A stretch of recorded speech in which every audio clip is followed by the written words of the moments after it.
Where's your Galaxy review? Oh, well, the review, it's late.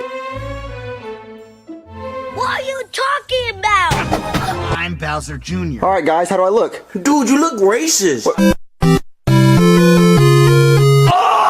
In 2023, Illumination released the Super Mario Bros. Movie, if you could even call it one. And on my first watch, I had a ton of fun with it.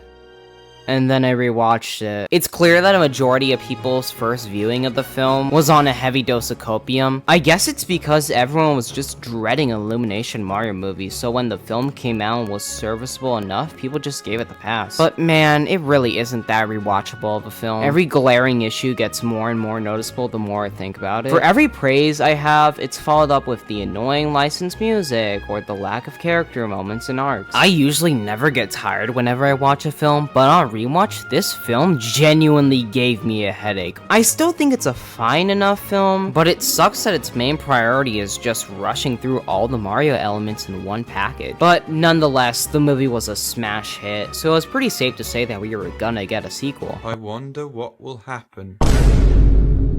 Fuck you mean it's a Galaxy adaptation? Immediately focusing on the Galaxy storyline for the sequel seemed like such a weird choice. Everyone just assumed that it was gonna be an adaptation for Super Mario World, since Yoshi was the post-credit scene for the first film. Super Mario Galaxy, though, was one of those Mario games where it just feels so grand and cinematic. So of course we were all skeptical on how Illumination immediately wanted to adapt it into a film. And unfortunately, it was more evident once the trailers started rolling out, because it really was not seeming like a proper Galaxy story. Yeah, of course we got Rosalie and Bowser Jr. in all the trailers, and obviously the main location of the film was space. However, these trailers really were prioritizing anything but the Galaxy elements. Environments like Toast Arena Town and Cascade Kingdom from Super Mario Odyssey were being shown a lot. I know that Illumination likes to incorporate a bunch of different Mario games into one film, but this honestly just does not seem like an accurate Galaxy adaptation. But before I get into my thoughts on the film, I want to bring up some of the promotional material and marketing, because it's kind of been really lackluster compared to the first films. You seriously couldn't escape the first Mario Bros. Movie in 2023. The marketing featured really neat stuff like the SMB plumbing site that you could actually go to, and you could even get a call from Luigi himself. I'm over here stroking my dick. We got Shake Shack and McDonald's tie-ins, a whole 7-Eleven themed to the movie in Mexico, Lush cosmetic products, hot sauce, a drone show in Santa Monica, toys, billboards everywhere. They even had Mario's damn boots on display at the Nintendo store in New York. But what about the Galaxy promotion, you may ask? Well,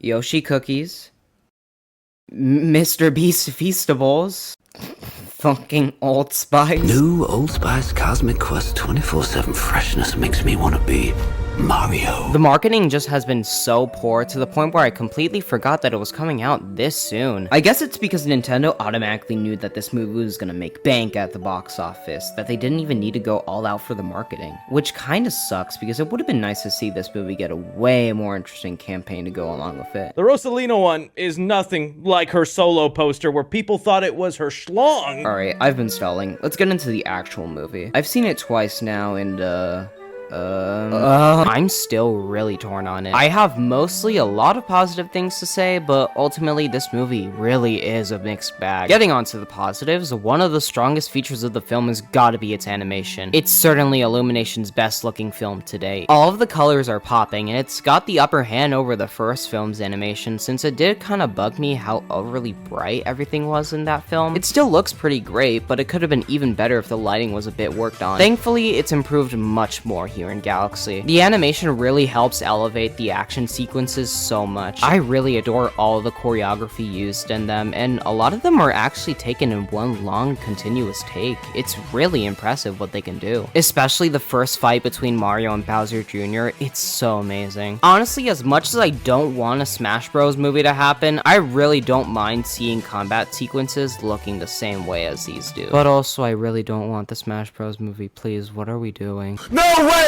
No fucking way! They did not put the Grinch in! Bring the low taper fades and the Hawk Tua energy. Luigi. If there's one thing that the Mario movies do better than most other video game adaptations, it's gotta be the score. Thankfully for Galaxy, there's barely any licensed music at all. They use 2 songs, and honestly, they fit the scenes that they're in. I really don't mind it this time. 100 times better than whatever the fuck was happening with the first movie's soundtrack. Brian Tyler goes crazy hard with the score once again. It is super memorable. Hell, Brian even worked on the score while he was stuck at the hospital. That's how you know he's dedicated. Hey guys, Although they didn't use the World Bowser theme at all, it would have been so perfect. Come on. I do want to mention the whole jingling keys debate that always happens whenever a new Mario movie releases. A majority of the internet just automatically claims that the purpose of these films is just to nostalgia bait and make people point at the screen and go, oh, that's the thing I know, ooh. oh fuck! Yeah! That's my toy. Yeah! Then why is But there's honestly a huge difference between a cute Easter egg and just an in-your-face reference. I'm tired of people accusing both of them as the same thing. The first film was pretty inconsistent when it came to moments like this. Scenes like the Jumpman cameo were cute at first, but it ultimately loses its charm once he jumps and does the wahoo! It feels so in your face now, and the cameo was already cute enough on its own, just leave it be. Moments like when Cranky Kong just yells, that means you Diddy Kong, and we're gonna need cars. It just feels so pandering. Galaxy has a moment or two where it does feel like a little bit of bait. Hello, Peach and Mario. Prepare to meet your maker. Bowser is back,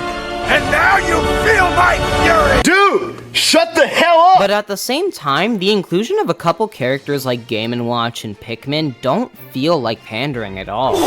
They honestly feel natural and not really distracting because that's how the universe works. Stuff like the power-ups and coins apply to this too. Just because a Mario movie uses Mario elements doesn't mean it's automatically nostalgia baiting. Whenever Sonic pulls out any of his rings in the films, I'm not pointing at the screen yelling, oh my god, it's the ring from Sonic. Come on, almost there.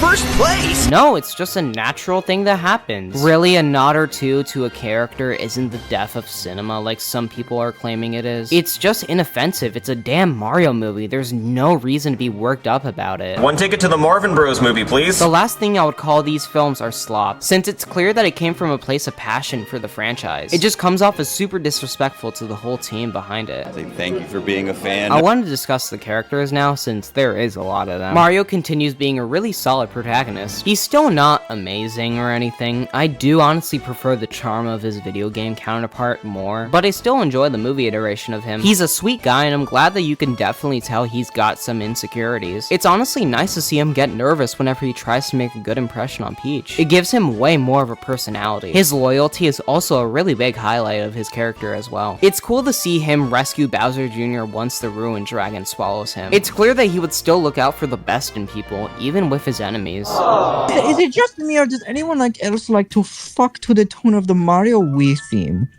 Oh, yeah, right here. But also, can we talk about how much of a fucking LARPer Chris Pratt is? Koopas. He gives a fine enough performance as Mario, and it's definitely evident that you can tell he's trying more. But it's just insane how little he knows about the franchise in general. He called the Mushroom Kingdom the goddamn Mushroom Planet. How the fuck does this happen? Fans to see the worlds outside of the Mushroom Planet. You were born to lie. Alright, Mushroom Kingdom. Luigi was honestly one of my favorite parts of the first one, so I'm really glad to see him get a large role in this one. The moments of him bonding with Mario are incredibly sweet. You really can tell that they care about each other a ton, and that was definitely something missing from the first one. I think Charlie Day is such an amazing fit for the role. Nearly every line delivery from him is gold. It's so perfect. I looked down that hole, and the devil looked back. I wish there was more scenes of him overcoming his cowardly nature, though. There could have been a point in the film where he really proved his bravery in battle, but unfortunately, no, we don't really get to see that. And what about you, Luigi? What are you gonna do for New Year's Eve?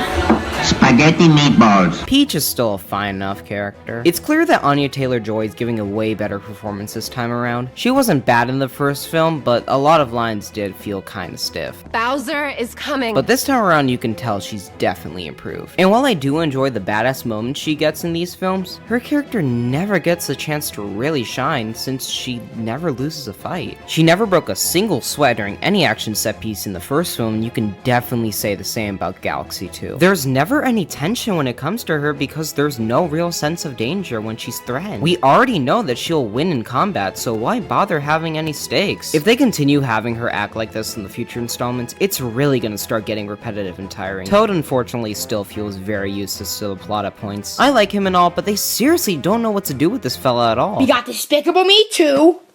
Crap! Shut up, Toad! Pleased to meet you. I'm Toad. They try to set up some beef between him and Yoshi at many points in the film, but it ultimately leads to nothing. Hell, he's not even in the third act battle, he just stays with Star Fox. I like Keegan as Toad, yeah, he's pretty good. What in the world is that? Oh, no! What? Yoshi was really cute. There's not a lot to say about him since he isn't that big of a focus after the first act, but he was a fun addition. I find it funny how Mario and Luigi just basically adopt him after immediately finding him. It's very sweet. Hey, Troy sneezes like a girl. And how about I pound you like a boy? That didn't come out right. Fox McCloud is in this for some reason. What the hell is a polar bear doing in Arlington, Texas? They announced him a week before the movie came out, and it was such a mistake because this would have easily been the best surprise in the entire film. Why the hell did they do this? Glenn Powell is already such a charismatic actor, and he seems to be having a ton of fun in this role. His voice really did fit the character. But also, do we really need him? I guess they incorporated him into the narrative decently well, but it seriously could have been any other character that would have taken them to the space junk galaxy. It really didn't need to be Star Fox. We could have had iconic character Boom Boom fly this bitch, but I guess not. Boom Boom! What the fuck is a Boom Boom? We also got characters like Mauser and Birdo in the casino sequence. Neat to see them here, but they do absolutely nothing. Think of Birdo? Is that how you say it? Birdo? That little girl be putting eggs in her mouth. I'll give her eggs to pick them up. Hashtag stop Birdo abuse. We also get the character of King War in this sequence too.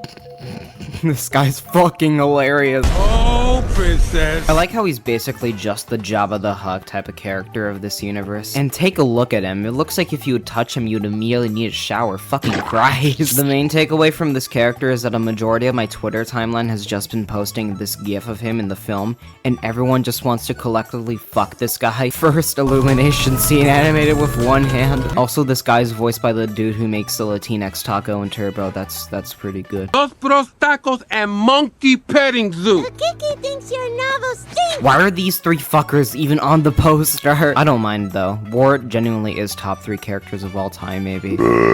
Get me Bowser Jr. now! And I've been saving the best for last because holy shit, Bowser Jr. was handled so perfectly. I'll talk about you later, don't you worry. Excuse me, busty tits.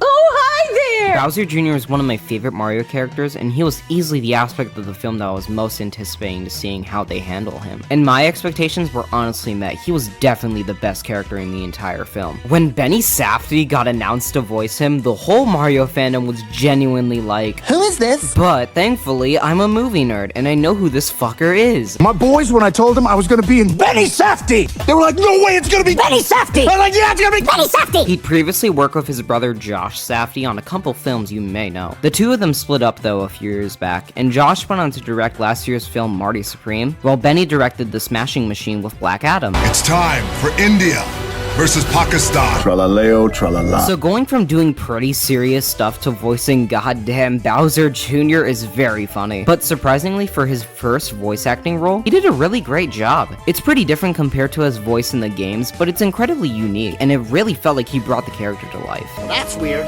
He still retains the bratty child characteristic that we always known him for, but you really see now he's just a kid who loves his dad, and he would do anything for him. No, you came from my butt, Junior. That's why I call you shit and little turd. Illumination really knocks it out of the park when it comes to character designs, except for Spike though. Why does he look like that? But Bowser Jr. might be my favorite design translation from game to movie. His design is so sick, and especially when he gets into his wonder form. He's so cool. And oh, baby Bowser Jr. Oh, he's so cute, I'm gonna die. So cute! I feel so oddly maternal towards him. Like, guys, that's my baby, that's my son. His bond with Bowser is super sweet. It's definitely one of the highlights of the film. But this kind of makes you want to segue into some of my negatives, which includes Bowser, like I mentioned. Bowser is coming. For the most part, I still really dig his character. This is probably one of my favorite Jack Black roles, and you can tell that he's having a ton of fun here. And thankfully, this time around, they did tone down the whole wacky side that he had in the first film that was super distracting. Love really makes a guy come out of his shell.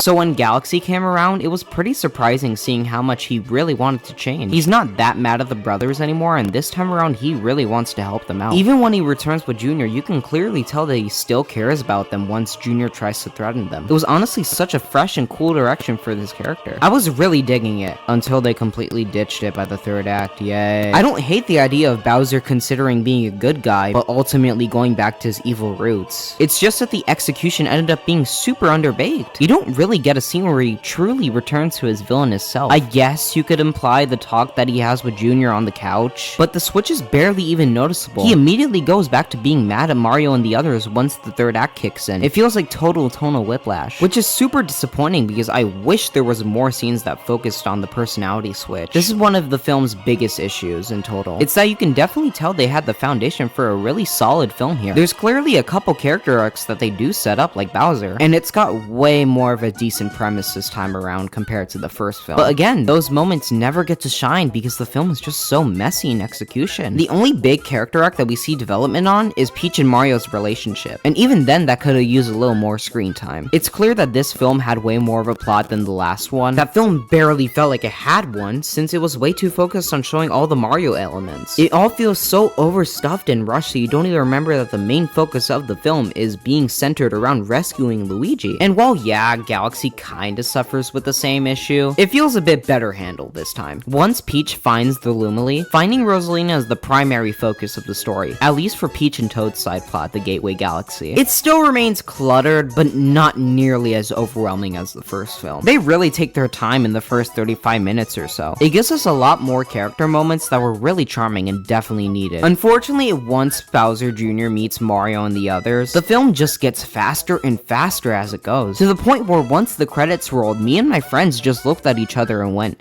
that's it? Stuff like the Cascade Kingdom segment with the babies just feels so out of place. It lasts like 2 whole minutes, so it ultimately leads to absolutely nothing. It's just filler. Same with the Honey Hive Galaxy segment in the second act. The Queen has like 4 lines in total and is never brought up again. The only plot relevance is that she just gets Mario, Luigi, and Yoshi to the Gateway Galaxy while Bowser stays there. There's so much.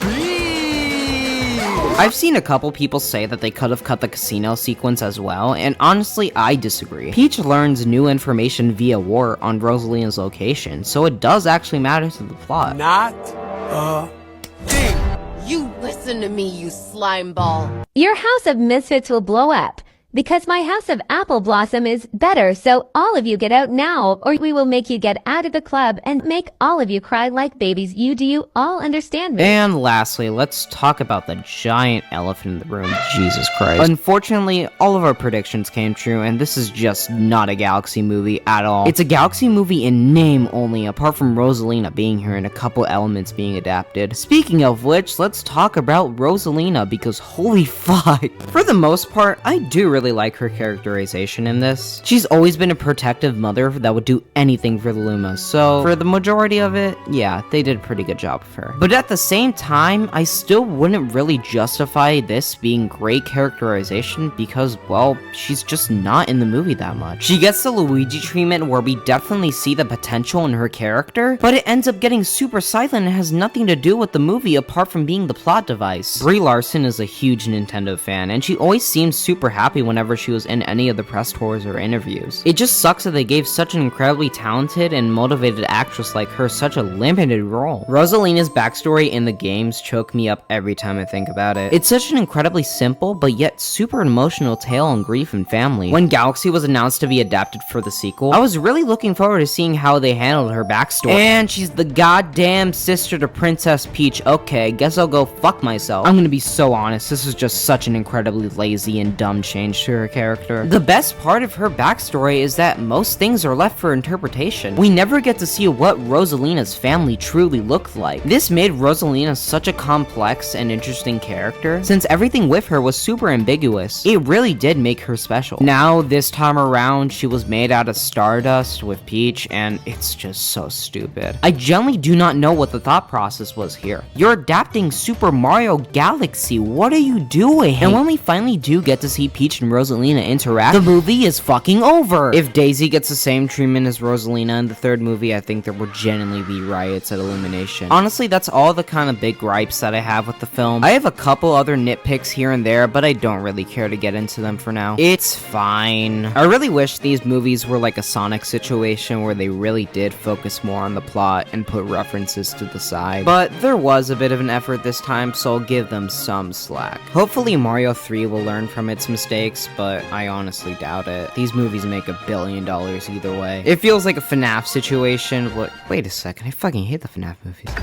My favorite thing to get at McDonald's is the Big Mac. It's honestly more rewatchable than the first film for me though, even with all its faults. The highs are way better, but the lows still remain really noticeable. At this point, I've just accepted that these films aren't gonna deliver on great storytelling and narratives, which is disappointing for a movie adaptation for Mario, but I'll take what I can get. And what I got was a pretty solid time when you consider it as its own thing and not a Galaxy adaptation. No, Benny's after Bowser Jr. Like and subscribe, or Junior, get the hell out of my kitchen.